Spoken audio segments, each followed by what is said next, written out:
I'll never forget when the Sierra Club got co-opted. We were living in LA for a quick period of time and had a friend who had joined the Sierra Club there so he could hike and, like just meet nice people. They had like moonlight walks or something. It sounded fun. And he gave me some Sierra Club magazines, and I was like, cool. And I remember cracking one open, and the very, very first thing I read was, and really the only thing at that point, was a letter from the editor saying, national parks are are basically, our privilege. They're a privilege, and we should just, this kind of people come before nature, kind of arrogance of the cultural Marxist, and saying it's okay to put graffiti and litter in the woods, and we really should get rid of national parks. And I'm going, oh my God, this is the Sierra Club magazine. This is outrageous. But so much has been infiltrated by the cultural Marxists, and they were saying, oh, it's a privilege, national parks are a privilege, let's get rid of them. I even recall Obama saying that he wanted to focus more on small urban parks. Why have these big national parks no one can get to? Let's just have lots of little urban parks, right? There's someone that really knows a lot about soil conservation and wildlife and everything else. So as they kind of scream about global warming, which I kind of laugh about, it reminds me of the Catholics of the 14th century and beyond screaming, if you don't give us money, you're going to burn up and go to hell.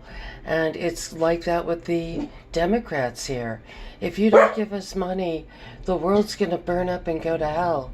No, the world's going to flood, though, because of deforestation and because you made the prices too cheap on wood. Our trees, we have beautiful old growth trees being cut down to be made into like aspirin boxes, right? It's not even being used to like make violins or anything. In fact, there's a lot of footage showing that when these logs get to China, they're in horrible shape.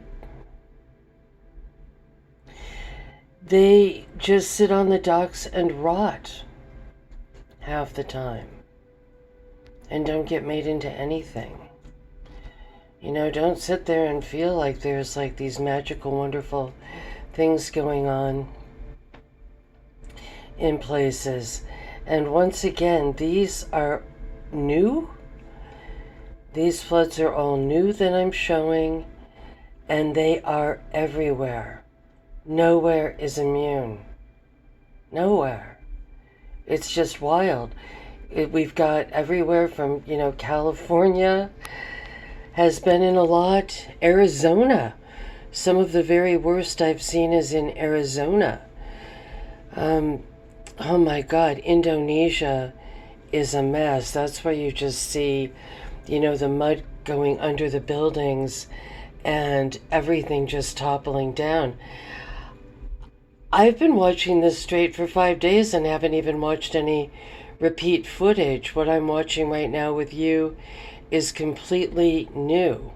I was looking for something I'd seen and can't even find it. There's just so much of this footage. I wanted you to see these heroic people that were going across the dam, and there was one place where everything burst and there were people that were literally going out to sea, and someone came up with a bulldozer and scooped them up with a bulldozer scoop. But this can be avoided in general if there is care given, especially in places like Rio de Janeiro. That's beyond karma. That's just That's just pushback. If you go and deforest if you deforest the rainforest for decades and decades, you're gonna get mud. And it's not just there. Borneo, here, California, with all of their mismanagement. And, they've been putting too much money into programs to make people feel better. But, Mother Earth doesn't care about these programs. Mother Earth doesn't care about safe spaces. Mother Earth does not speak the language of the social justice warrior. And Mother Earth will do what Mother Earth will do. And Mother Earth bites back hard. Mother Earth bites back harder than anyone or anything. Once again, not global warming.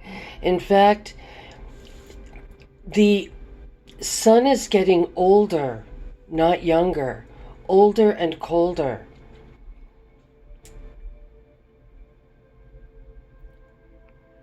And they don't like to hear that. What do you mean? What do you mean? I believed in their global warming thing when I was in high school, and they told us all this garbage that never came true. Thank God it didn't. So, yeah, it's like I did kind of believe them when I was a kid. Well, look at this. It's just all, the whole sea's going to be full of, like, cars.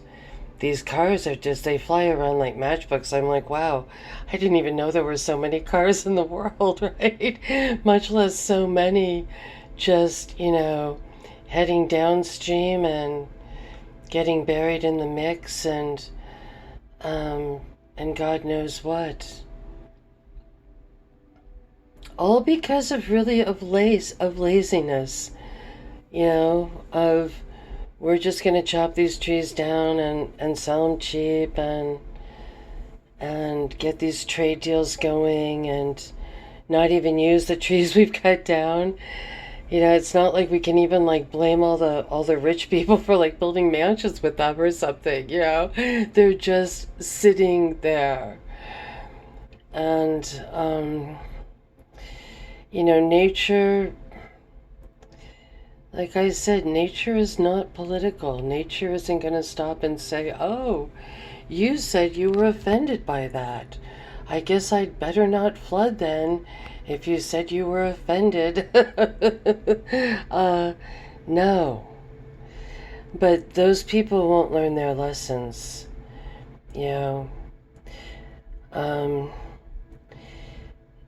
They just won't. They're like caribou. I've heard that hunters find that caribou is the easiest to hunt because they go right back. It goes right back to where it was. After seeing a hunter. Whereas other animals won't. They'll say like, wow, there was a hunter there. There's no way I'm going to go back there. No way. Have fun with that, huh? Wow. Once again, where are you? Turkey? Portugal? Greece?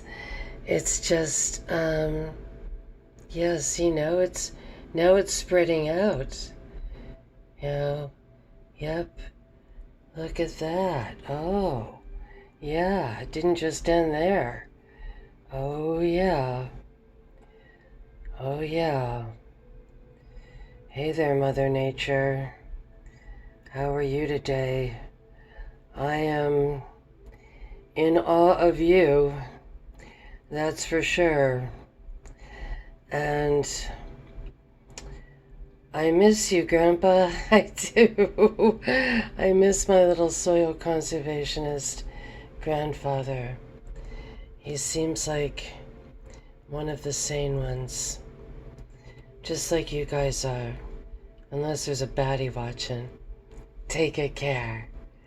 Bless y'all.